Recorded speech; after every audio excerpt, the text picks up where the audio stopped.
तो दोस्तों एक बार फिर से स्वागत है आप सभी का आपके अपने favourite English learning channel scholar English पर। मेरा नाम है दीपिका कुमावत और मैं इस चैनल पर वेरियस कॉम्पिटिटिव एग्जाम्स के लिए इंग्लिश सब्जेक्ट टीच करती हूँ।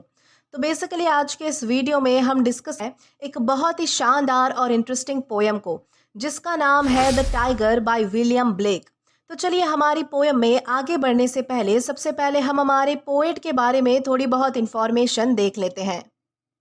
तो दोस्तों अगर बात की जाए हमारे पोएट के बारे में तो विलियम ब्लेक, इनका जन्म 28 नवंबर 1757 किंगडम ऑफ ग्रेट ब्रिटेन में हुआ था। वो रोमांटिक पीरियड में इंग्लिश पोएट्री के one of the most prominent poets में से एक माने जाते थे। उन्होंने कभी भी स्कूल अटेंड नहीं की और छोटी उम्र से ही कविताएं लिखना शुरू कर दिया था। उनकी शुरुआती कविताएं पोएटिकल स्केचेस में कलेक्ट की गई थी और वो एक पेंटर भी थे। तो उन्होंने the marriage of heaven and hell जो कि 1790 में पब्लिश हुई थी और सॉन्ग्स ऑफ इनोसेंस जो कि 1789 में पब्लिश हुई थी, इन दोनों को ही अपनी कुछ पेंटिंग्स के साथ पब्लिश किया था। उनकी कविताओं ने उस युग में हो रहे भ्रष्टाचार और अनैतिकता को सामने लाया और वो इन्हीं सब चीज़ों के बारे में बोलने के लिए जाने जाते थे। और लास्टली उनकी डेथ जो है वो 12 अगस्त 1827 लंदन यूनाइटेड किंगडम में हुई थी। तो दोस्तों ये तो हमने बात कर ली हमारे पोएट के बारे में। अब इसी के साथ हम आगे बढ़ेंगे और इस पोयम से रिलेटेड कुछ इंपॉर्टेंट पॉइंट्स को डिस्कस कर लेंगे।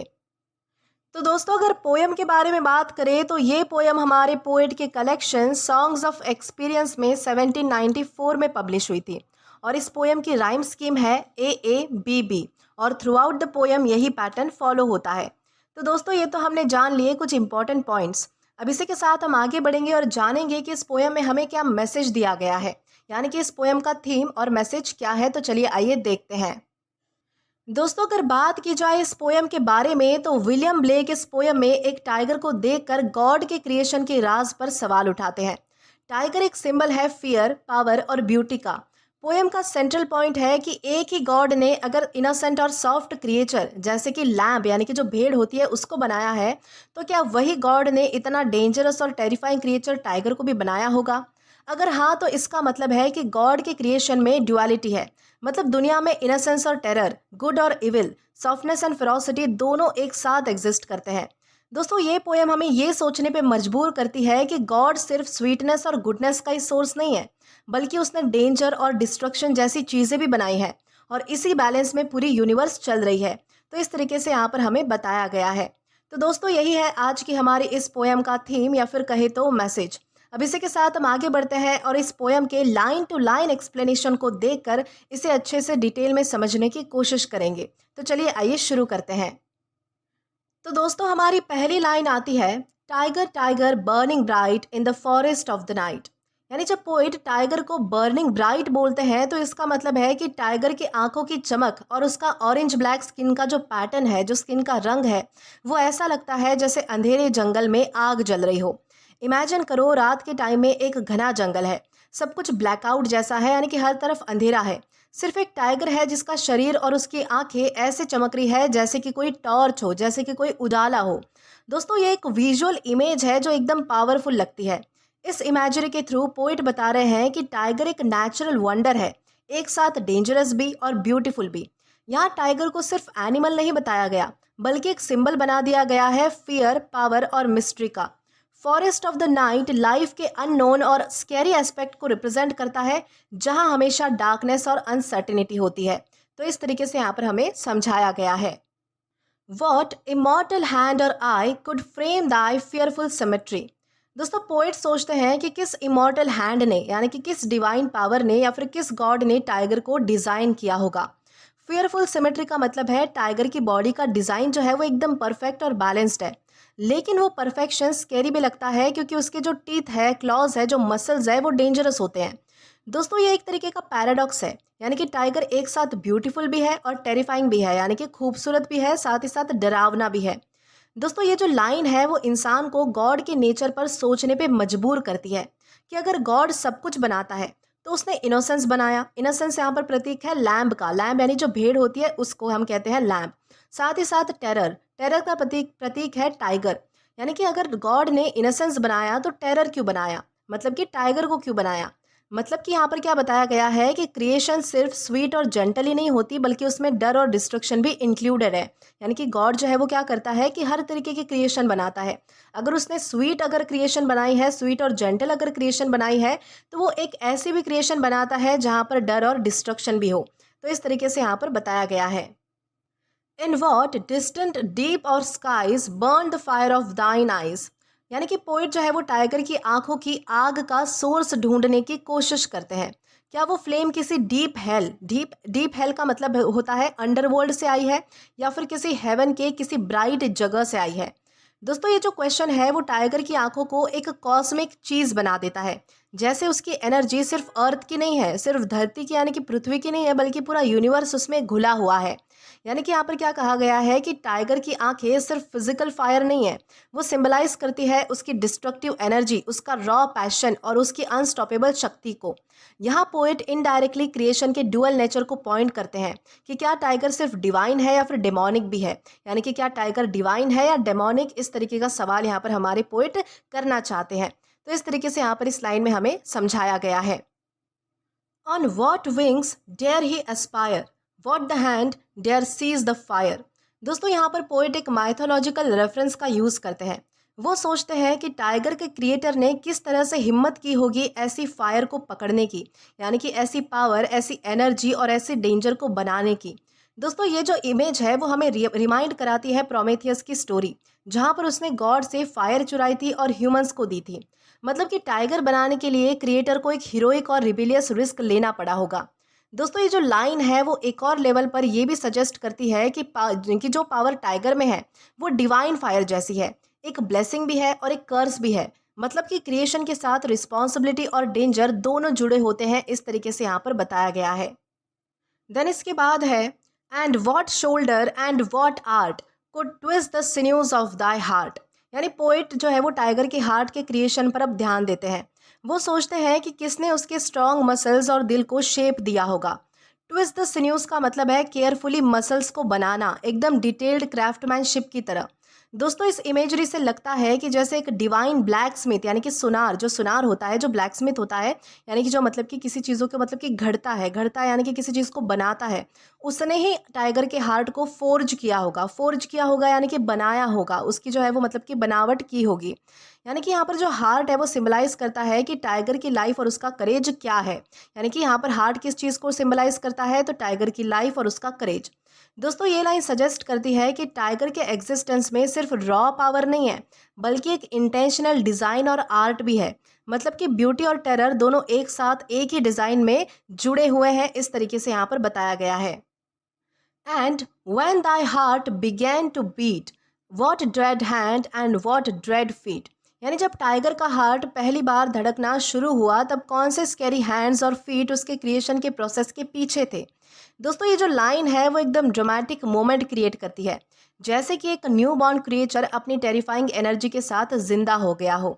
यहाँ पर हमारे पोइट कहना चाहते हैं कि ये जो लाइफ के स्टार्ट का मोमेंट होता है, वो यानी कि वो जो मतलब कि एक क्रिएचर है, यहाँ पर ये जो लाइफ के स्टार्ट का जो मोमेंट है उसे सिंबलाइज किया गया है। यानी कि जब सब कुछ डेंजरस चीज़ दुनिया में मतलब कि आ जाती है, लेकिन एक्साइटमेंट और फियर है, यानी कि एक्साइटमेंट और जो फियर है वो भी साथ लाती है। यानी कि यहाँ पर गॉड का रोल और भी ज़्यादा मिस्टीरियस और टेरिफाइंग बन जाता है, इस तरीके से यहाँ पर बताया गया है। देन इसके बाद है what the hammer what the chain in what furnace was thy brain. दोस्तों यहाँ पर टाइगर के ब्रेन का मेटाफोरिकल डिस्क्रिप्शन है। पोइट सोच रहे हैं कि कौन सा हैमर यानी कि कौन सा हथौड़ा और कौन सा चेन यूज हुआ होगा और किस फर्नेस में टाइगर के ब्रेन को फोर्ज किया होगा। यानी कि फर्नेस का मतलब होता है भट्टी, यानी कि किस भट्टी में जो है वो टाइगर का जो ब्रेन है, उसका जो दिमाग है वो बनाया गया होगा। दोस्तों ये जो है वो मतलब कि ब्लैक स्मिथ की वर्कशॉप जैसा इमेज देता है, जैसे कि नॉइस होना, फायर, स्पार्क्स और हीट। तो इस तरीके की यहाँ पर जो है वो हमें एक इमेज बताई गई है। दोस्तों यहाँ पर जो ब्रेन है वो सिंबलाइज करता है इंटेलिजेंस और इंस्टिंक्ट को। पोइट इनडायरेक्टली पूछ रहे हैं कि टाइगर के डेंजरस माइंड को कौन बना सकता था। क्रिएशन जो है वो एक वायलेंट और इंटेंस प्रोसेस जैसा लगता है, जिसमें फायर और फोर्स दोनों ही इन्वॉल्व है। तो इस तरीके से यहाँ पर बताया गया है। What the anvil, what dread grasp, dare its deadly terrors clasp। दोस्तों पोइट यहाँ पर जो है वो एनविल और ड्रेड ग्रास्प की बात कर रहे हैं। एनविल मतलब होता है लोहे का ब्लॉक, जहाँ पर जो ब्लैक स्मिथ है वो काम करता है, और ड्रेड ग्रास्प का मतलब होता है बहुत ज़्यादा मजबूत पकड़। मतलब कि यहाँ पर कौन से हैंड्स इतना हिम्मत करते हैं कि टाइगर जैसी डेडली क्रिएशन को पकड़ सके और उसको कंट्रोल कर सके, ऐसा बताया गया है। दोस्तों ये जो लाइन है वो गॉड की अल्टीमेट कंट्रोल और अथॉरिटी को हाईलाइट करती है। यानी कि अगर टाइगर जो है वो मतलब कि टेरर का सिंबल है, तो उस टेरर को होल्ड और मैनेज करना सिर्फ एक ही सुप्रीम पावर कर सकती है, और वो सुप्रीम पावर है भगवान यानी कि गॉड, हमारे ईश्वर। तो इस तरीके से यहाँ पर बताया गया है। देन इसके बाद है when the stars threw down their spears and watered heaven with their tears. दोस्तों यहाँ पर एक कॉस्मिक इमेज है, यानी कि एक ब्रह्मांड की इमेज बनाई गई है, जो जहाँ पर क्या कहा गया है कि स्टार्स अपने स्पीयर्स गिरा देते हैं और हेवन में जो है वो आंसू बरसाते हैं। दोस्तों ये लाइन जो है वो माइथोलॉजिकल लगती है, जैसे क्रिएशन के बाद जो है वो मतलब कि पूरा कॉस्मोस रिएक्ट कर रहा हो, यानी कि पूरा ब्रह्मांड जो है वो अपने रिएक्शन दे रहा हो। यानी कि किस क्रिएशन के बाद? तो टाइगर के क्रिएशन के बाद। दोस्तों ये लाइन जो है वो सिंबलाइज करती है कि टाइगर का क्रिएशन इतना ज़्यादा शॉकिंग था कि इवन जो डिवाइन बींग्स थे उन्होंने भी अपने वेपन्स छोड़ दिए थे और वो भी रो पड़े थे। शायद टाइगर के टेरिफाइंग प्रेजेंस ने उनको हेल्पलेस बना दिया था। ये एक मिक्स ऑफ एडमायरेशन और फियर का इमेज है। तो इस तरीके से यहाँ पर बताया गया है। Did he smile his work to see, did he who made the lamb make thee. दोस्तों यहाँ पर पोइट जो है वो सबसे बड़ा फिलोसॉफिकल क्वेश्चन पूछते हैं कि अगर वही गॉड ने इनोसेंट लैम्ब बनाया जो कि स्वीटनेस, जेंटलनेस और इनोसेंस का सिंबल है, तो क्या उसी गॉड ने टेरिफाइंग टाइगर को भी बनाया होगा? और अगर बनाया है तो क्या वो अपना काम देखकर स्माइल करता होगा, खुश होता होगा? इस तरीके से एक सवाल पूछा गया है। दोस्तों ये एक तरीके का कॉन्ट्रास्ट दिखाता है इनोसेंस और फेरोसिटी के बीच में। यहाँ पर हमारे पोएट जो है वो क्रिएशन की ड्युअलिटी को एक्सप्लोर करते हैं। यानी कि उनका कहना है कि लाइफ में गुड चीज़ें भी हैं तो इविल चीज़ें भी हैं, सॉफ्टनेस भी है और टेरर भी है। यानी कि ये एक तरीके का बैलेंस है जो गॉड की मिस्ट्री को दिखाता है। इस तरीके से यहाँ पर बताया गया है। देन हमारी लास्ट कुछ लाइंस है। Tiger tiger burning bright in the forest of the night, what immortal hand or eye dare frame thy fearful symmetry. दोस्तों पोएम जो है वो फर्स्ट स्टैंजा को ही रिपीट करती है, लेकिन एक छोटे से चेंज के साथ। पोएट ने पहले बोला था could frame thy fearful symmetry, और अब एंड में बोल रहे हैं dare frame thy fearful symmetry. मतलब अब पोएट सिर्फ वंडर ही नहीं कर रहे, बल्कि ये पूछ भी रहे हैं कि किसने हिम्मत की होगी टाइगर जैसे टेरिफाइंग और परफेक्ट क्रिएचर को बनाने की। दोस्तों ये जो रिपीटेशन है वो एक साइकिल बनाती है। पोएट का जो क्वेश्चन है उसका जवाब कभी नहीं मिलता। क्रिएशन एक एटर्नल मिस्ट्री है और टाइगर एक सिंबल है उसी मिस्ट्री का, जो कि फियर, पावर और ब्यूटी एक साथ को रिप्रेजेंट करता है। तो इस तरीके से यहाँ पर इस पोएम में बताया गया है। तो दोस्तों इस पोएम का ओवरऑल मैसेज ये है कि दुनिया के क्रिएशन में इनोसेंस और डेंजर दोनों एक साथ हमेशा प्रेजेंट होते हैं। एक तरफ गॉड ने इनोसेंट और सॉफ्ट लैम्ब को बनाया जो कि पीस और प्योरिटी का सिंबल है, और दूसरी तरफ उसने टेरिफाइंग और पावरफुल टाइगर को बनाया जो कि स्ट्रेंथ और डिस्ट्रक्शन का सिंबल है। पोयम का मेन थॉट ये है कि लाइफ और यूनिवर्स सिर्फ एक ही साइड यानी कि इनोसेंस और गुडनेस से नहीं बनती, बल्कि दोनों अपोजिट्स, गुड और evil, beauty and fear, soft and ferocity से बैलेंस, इन सब के बैलेंस से चल रही है। दोस्तों यहाँ पर हमें पोइट हमें ये मैसेज देना चाहते हैं कि गॉड का क्रिएशन एक मिस्ट्री है, यानी कि एक रहस्य है। हम समझ नहीं पाते कि एक ही डिवाइन पावर एकदम निर्दोष और एकदम डेंजरस क्रिएचर्स को एक साथ कैसे बना सकती है। ये पोएम हमें नेचर और लाइफ की कॉम्प्लेक्सिटी और उसके ड्यूअल नेचर को फील कराने पर मजबूर करती है। तो दोस्तों इसी के साथ हमारी इस पोएम का लाइन टू लाइन एक्सप्लेनेशन यहीं पर ख़त्म होता है। तो दोस्तों आशा करती हूँ कि आपको ये पोएम अच्छे से समझ आई हो और पसंद भी आई हो। दोस्तों अगर आपने अभी तक हमारा टेलीग्राम चैनल ज्वाइन नहीं किया है तो टेलीग्राम पर English with Deepika Kumawat search करके या फिर डिस्क्रिप्शन में दिए गए लिंक के थ्रू, साथ ही साथ अभी जो आपको आपके स्क्रीन पर QR कोड दिख रहा है वहाँ से भी आप डायरेक्टली स्कैन करके हमारा टेलीग्राम चैनल ज्वाइन कर सकते हैं, ताकि आप कभी भी किसी भी नए आने वाले वीडियोज़ को लेकर कोई भी अपडेट्स को मिस ना करें। और दोस्तों अगर आपको आज का ये वीडियो पसंद आया है या फिर हेल्पफुल लगा है तो do like this video, subscribe the channel and share as much as you can. और अगर आपने इससे पहले वाले वीडियोस नहीं देखे हैं तो यहाँ पर मैंने एक प्लेलिस्ट प्रोवाइड कर दी है, जहाँ पर आप क्लिक करके वो सभी पहले वाले वीडियोस भी देख सकते हैं और एक्सप्लोर कर सकते हैं। Till then keep learning. Thank you.